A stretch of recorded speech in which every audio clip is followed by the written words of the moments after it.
কি গো, বাপের বাড়ি থেকে কখন ফিরলে? এই খানিকক্ষণ আগে এলুম। তাহলে বাপের বাড়িতে তো ভালোই খাওয়া দাওয়া করলে। আর খাওয়া দাওয়া সবই তো হাতছাড়া হয়ে গেল। কি আবার হাতছাড়া হয়ে গেল গো?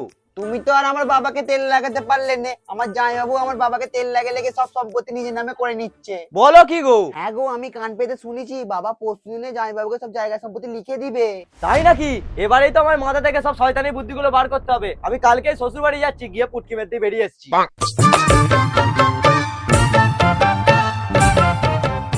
জ্যোতিষী, তোমার কাছে খুব বিপদে পড়ে এলুম, আমার একটা উপকার করে দিতেই হবে। কি বিপদ বল? তোদের জন্যই তো এইসব খুলে বসে আছি।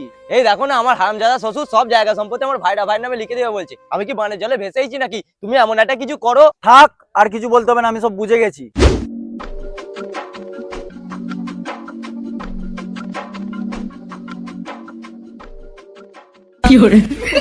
এনে এই আংটিটা তোর শ্বশুরের বাঁ হাতের মিডিল ফিঙ্গারে পরিয়ে দিবি, তারপর দেখবি কি হয়। কেন, ডানাতে পড়ালে হবে না? না, ডান হাতে পড়ালে হবে না, বাঁ হাতেই পড়াতে হবে, তবেই কাজ হবে। ঠিক আছে, যদি কাজ হয় তোমাকে একদিন নিমন্ত্রণ করে ভালো মন্দ খাওয়াবো। এখন আমি আসি।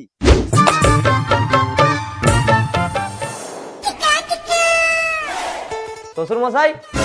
কেন সকাল সকাল মুখটা দেখাতে এলে? দিনটাই এবার খারাপ যাবে। আরে শ্বশুর মশাই, রাগ করছেন কেন? বিয়ের পর থেকে আপনাকে একটা উপহার দেওয়া হয়নি, তাই আপনার জন্য একটা রূপোর আংটি নিয়ে এসেছি। হ্যাঁ, একদিন পর তাহলে তোমার চোখ খুললো। নাও, দেরি না করে তাড়াতাড়ি পরিয়ে দাও। শ্বশুর মশাই, ডান হাতটা নয়, বাঁ হাতটা দাও। হ্যাঁ, বাঁ হাতে পড়ছে, পায়খানা করে ছুঁজাই ফুজাই করে গুপু লেগে যাবে। আরে আপনি বুঝছেন না, ডান হাত দিয়ে টাকা ঢুকে আর বাঁ হাত দিয়ে বেরিয়ে যায়, তাই আংটিটা পরিয়ে জাম করে দিচ্ছি। বাহ, তোমার তো দেখছি চোখ সমেত মাথায় বেরেনও খুলে গেছে। নাও, দেরি না করে তাড়াতাড়ি পরিয়ে দাও।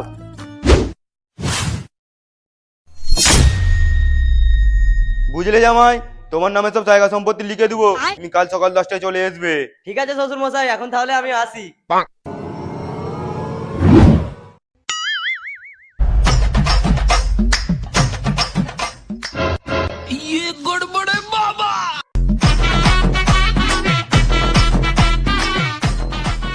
বড় জামাই, আজ থেকে তুমি আমার সব জায়গা সম্পত্তির হকদার। তুমি খুশি তো? সবই ঠিক আছে, কিন্তু ভাইরা ভাই যদি রাগ করে? আরে ওর কথা ছাড়ো তো, ওকে আমি জামাই হিসেবে ধরিনি। শ্বশুর মশাই, এইটা কিন্তু ঠিক হলো না। আপনি আমার নামে সব জায়গা সম্পত্তি লিখে দেবে বলে ভাইয়ের নামে লিখে দিলেন। মাথা খারাপ? তোমার নামে এবার জায়গা সম্পত্তি লিখে দিই, তুমি তো এক্ষুনি সব খাই পাই ফেলবে। শ্বশুর মশাই, আপনার কাছে বাঁ হাতে আংটিটা পরালাম, সেটা কই? তোমাকে কতবার ধরে বললুম বাঁ হাতে আংটিটা পরাওনি, তুমি সেই জোর জবরদস্তি বাঁ হাতে আংটিটা পরালে। সকালবেলা হেগে ছুটাতে গিয়ে আংটিটা পায়খানার প্যানে পড়ে গেছে, আমার আর কিছু করার নেই।